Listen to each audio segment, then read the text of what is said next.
నిన్న ఇంటికి సుట్టపోలొచ్చిండ్రు అయితారమ్మాయే మంచిగా బగార బువ్వండి యాటకూర కోడికూర తెచ్చి మర్యాద చేద్దామనుకున్నాం. అరే వాళ్ళు ఇనరే వద్దంటే వద్దని ఒకటే జిజ్జు.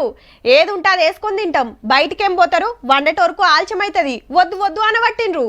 కౌసును కాయచేసేటోళ్ళు గిట్లెందుకంటుర్రో మొదలు సమజ్గాలే. మళ్ళా అడిగితే గప్పుడు చెప్పిండ్రబ్బా అసలు సంగతి. కోడికూర చంపాలనుకునేటోళ్ళు ఇప్పుడు తలుగుర్రబ్బా, కుమ్ముడు గుమ్మొచ్చు. రేటు మస్తు అగ్గువైంది మళ్ళా. ఓ అన్నలు ఆత్రం చికెన్ సెంటర్ల కాడికి ఉరికారు. మొదలు ఇంటోళ్ళని అడుగురు తెమ్మంటారో వద్దంటారో. ఎందుకంటే ఇది శ్రావణ మాసం, నోములు వ్రతాలు పూజలు జోరుంటాయి. ఈ నెలంతా నీసుబోసు నడవది చాలా మందికి. తినేటోళ్ళు తగ్గే వరకు కోడికూర రేటు కొండ దిగి వచ్చింది. మునుపు 2 నెలల కింద చికెన్ 280 రూపాయల నుండి 300 అట్లా ఉండే.